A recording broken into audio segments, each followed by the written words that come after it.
Hey there. So welcome to GoBig Printing. Let me just share with you something that we've been doing for a while and we really haven't talked about it much, but it's really powerful. So here we are inside of GoBig Printing. As you would know, there's your favorites, there's what's trending in your store, these banners at the top. You're welcome to go through some additional features that might help you.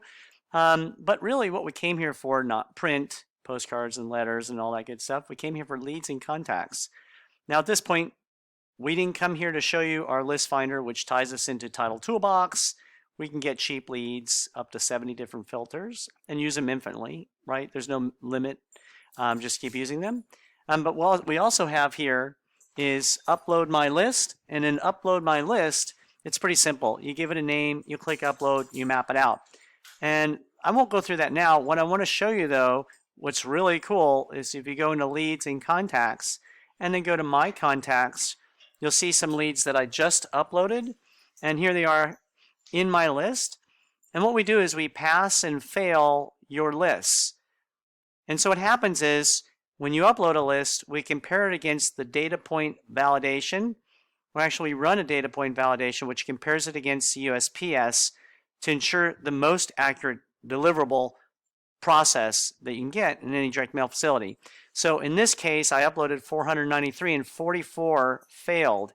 We're not going to mail these 44 unless you do something with them. So you can click edit.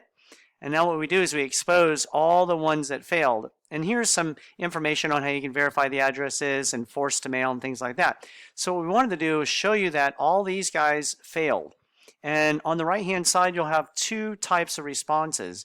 ADDR, or if you look down here a little bit farther, there's going to be one in here, I think I saw it, DPV.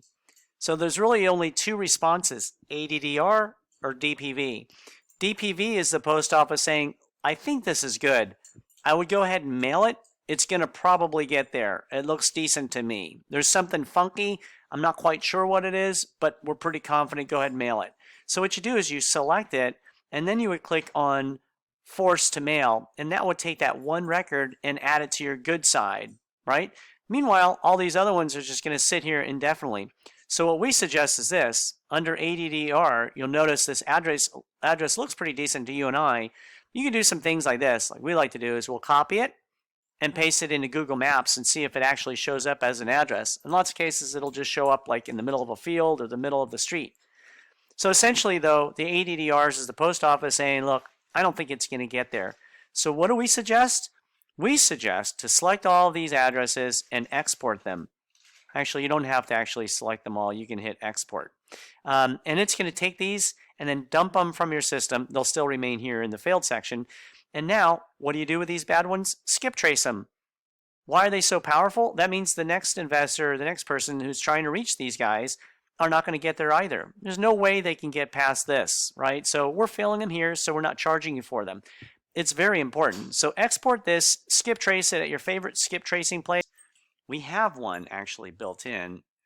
Another video will show you. But if you go into leads and contacts, new list finder, this is our title toolbox entry. If you go in here, you can actually skip trace your existing lists. So you can skip trace that list. And there's no minimum. Just upload your list and skip trace it. We'll leave you with that and give you another video at another time. One more thing that's really important. Let's say someone calls you up and says, stop communicating to me. What you can do is go into leads and contacts, click on my contacts, look for that person so you'll know what list it is, or you can do a contact search. But you're going to come in here, click edit, click on the name, and then delete it. And so what you can do now is that as this name's deleted, right, this person will no longer get any correspondence from you. So if you have him in a sequence or some kind, he will not get any more correspondence. You can see it right here, delete selected addresses. But now check this out. If you upload this list again and this person's name is on it, they'll be back in your system. So maybe what you want to do is automatically opt them out forever. And how you do that is you go back to GoBig Printing /opt out and then unsubscribe from all lists forever in your account. What you do is you enter your full name and information and the recipient's information and hit unsubscribe. Remember, this is permanent. That way, if you try to upload that person's name again to your account inside of GoBig, it's going to stop it. Just like on MailChimp or something. When someone opts out, you can't upload that name again, right? So we do it the exact same way. So once again, inside here, if you delete it, it's off the list for now, but he might be on a list later. It depends on if you upload it again. Whereas if you do it this way, it's gone forever. You can never upload that person's name as well, right? That's it. There's more. Log into GoBig Printing and check out all the functions that we have available. See you on the other side.